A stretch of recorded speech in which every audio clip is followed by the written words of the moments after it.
A Vitalis vende planos para pessoa física e para pessoa jurídica, né? Nós temos os coletivos empresariais, e então houve uma necessidade de fazer uma readaptação de vendas de produtos por telefone, e houve então necessidade também de fazermos adaptações.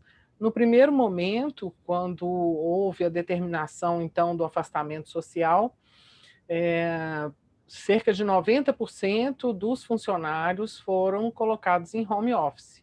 Então, a empresa disponibilizou para quem tinha condições de ter esse notebook em casa, e nos casos em que não havia mais como alugarmos notebooks, porque houve realmente de todas as empresas, né, a locação da ferramenta de trabalho, foram levados para os domicílios dos funcionários, os desktops mesmo.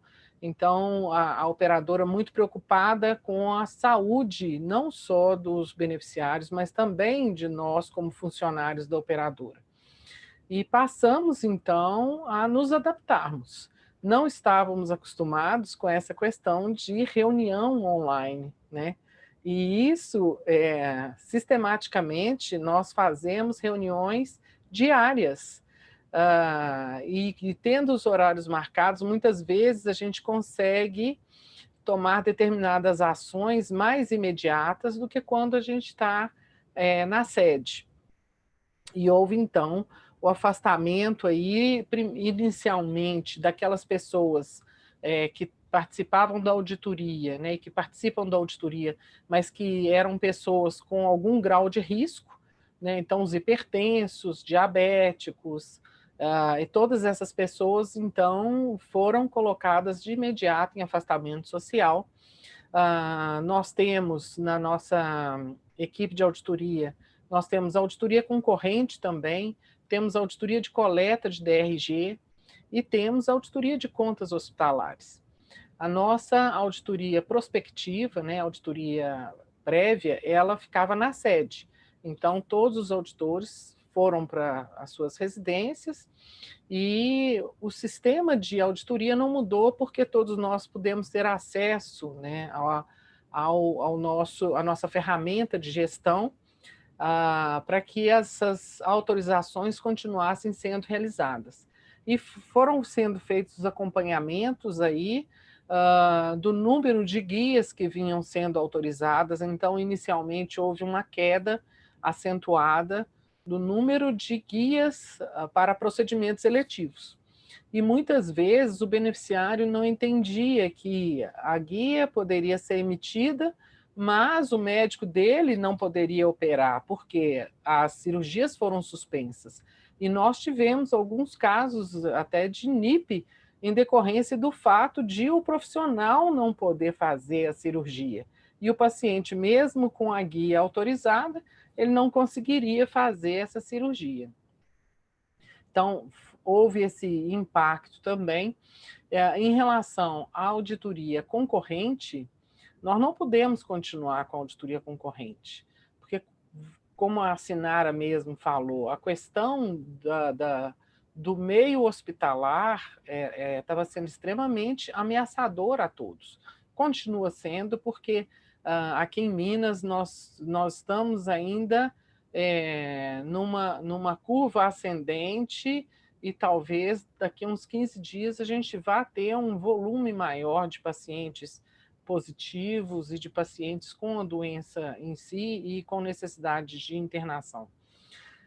Mas, então, houve essa questão de internações de urgência, elas continuaram existindo, mas a busca para pronto-socorro diminuiu muito, porque só está indo para pronto-socorro realmente quem tem necessidade. Então, os acidentes diminuíram, né? E isso, a ida ao pronto-socorro, né, como consequência, também diminui. Mas as internações clínicas de urgência, elas continuaram acontecendo. Não houve, na realidade, um impacto muito grande.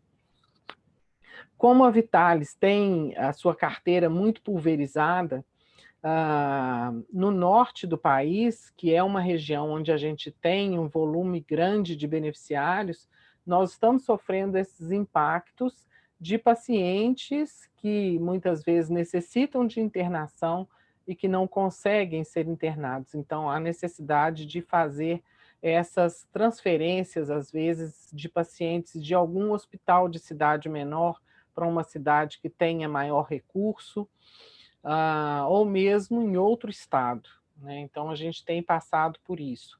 O acompanhamento dessas guias, como eu estava falando, do volume de guias de internação eletiva, de cirurgias eletivas, ou mesmo de internações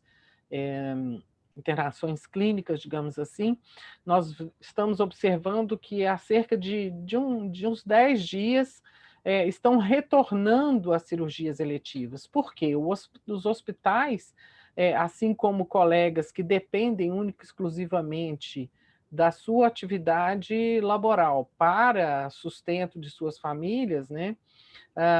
Então, com a diminuição do número de casos, ou melhor dizendo, como não estava tendo uma curva muito ascendente, algumas cirurgias têm sido realizadas, têm sido retomadas, cirurgias eletivas mesmo. Os funcionários, a nossa equipe, ela é composta de funcionários, a equipe de auditoria, funcionários próprios e terceirizados. Os terceirizados, aqui em Belo Horizonte, ah, nós temos 4 empresas terceirizadas aqui em Belo Horizonte, 3 delas, a gente diminuiu o volume deles, eles interromperam as atividades, e 2 delas tiveram que ser interrompidas mesmo, por problemas de risco, do risco para o Covid-19. Então, houve então essa diminuição aí na auditoria de contas hospitalares. Em relação às equipes que faziam a coleta de DRG, nós temos a coleta de DRG em hospital próprio e mais 3 hospitais. Então, no hospital próprio, como nós temos acesso ao prontuário eletrônico, e aí a ferramenta como instrumento mesmo de auxílio à auditoria, né, nós conseguimos continuar essa coleta de dados para a DRG em hospital próprio, mas não conseguimos em outros hospitais. Embora muitos deles tivessem prontuário eletrônico, não era dado o acesso a esses sistemas desses hospitais, que é uma questão que dificulta muito para todos nós. Porque quando você consegue acessar, você mantém o seu ritmo de trabalho. Se tivéssemos acesso a todos os prontuários eletrônicos, muitas vezes a auditoria de contas poderia ser continuada também, mas houve a necessidade dessa interrupção, em decorrência do afastamento social. E isso leva a um aumento na questão de termos necessidade de fazermos essa auditoria a posteriori. E no caso das coletas de DRG, os hospitais eles não têm espaço suficiente para manter esses prontuários à disposição da operadora, mesmo sendo feita essa coleta a posteriori. Então, nós estamos passando assim por momentos de readaptação realmente, para que a gente consiga manter, então, um fluxo de auditoria, um fluxo de pagamento de prestadores. Tivemos algumas solicitações de inclusão de algumas taxas, ou de inclusão de taxa de isolamento e de EPI. Como nós temos contratualizado com todos os prestadores a taxa de isolamento, e essa era pouco utilizada, digamos assim, e ela o isolamento ele não estava incluído dentro da diária convencional, então foi permitido a esses prestadores que, para esses casos de Covid, que realmente pudesse ser utilizada essa taxa de isolamento.